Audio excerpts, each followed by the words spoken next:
Hello, good morning, magandang umaga hapon sa inyong lahat, saan makaisulok ng mundo. Ayan. Hello sa mga Bicolano, shoutout po. Meron na pong reaction video na doon sa kay Vincent Vilario. Shoutout sa iyo, Vincent Vilario. Ayan. Shoutout po sa mga pinati driver sa mga probinsya. Ayan. Ingat po kayo diyan, mga brad, idol, mga idol natin yung mga driver ng mga probinsya, no. Ito lang masasabi ko kay Vincent Vilario. Alam mo, Vincent Vilario, hindi naman masama na magyabang ka kung meron kayo pagmamayabang. Pero doon sa ginawa mo kasi na linait mo yung mga kapwa mo driver, lalo na yung mga probinsyano.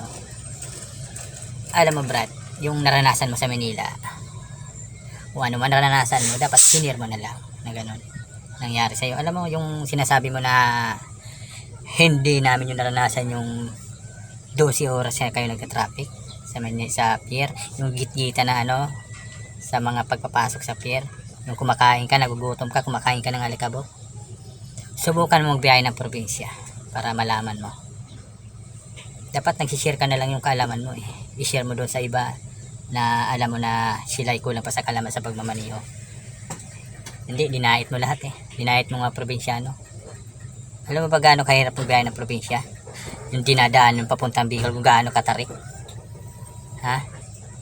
Ay hindi namin alam kung kami pa may makakabalik ng save sa aming mga pamilya. Ikaw nasa Maynila ka, patag. Ay alam mo palang nahihirapan ka sa Maynila, bakit ka hindi ka lumayas dyan? Alam mo, Brad, di masama maggawa ng content. Dapat yung wala kang maapakan na tao. Dapat ang ano dyan pag ikaw kasi papasok ng pier sa mga bawat kanto, dapat lagi kang pag halip kakanan ka, lagi kang bubo ka. Pagkakaliwa ka man ng papuntang pier sa may routine, dapat pagkakaliwa ka, laging bubo ka. Laging lalagay mo sa isip mo ay bubo ka. Enten mo, Idol Vincent. Hindi naman kita dapat tawagin idol kasi mahirap yung nagbuhat ka ng sarili mong upuan na alam mo na marami kong masasagasaan. Yun lang masabi ko, na sana bago ginawa yun, pinag-isipan mo muna para hindi ka kasakit ng tao. Dapat ang pagmamaniho, laging nagdadasal na sana safe sa pag-uwi, laging ligtas. Dapat ganun, Vincent Vilario, diba? Vincent Vilario, marami kaming driver ng mga probinsyano. Ayun lang ang masasabi ko, huwag masyadong hambog, diba? Kasi pag hambog ka, marami kang masagasaan na tao. Mag-humble ka lang.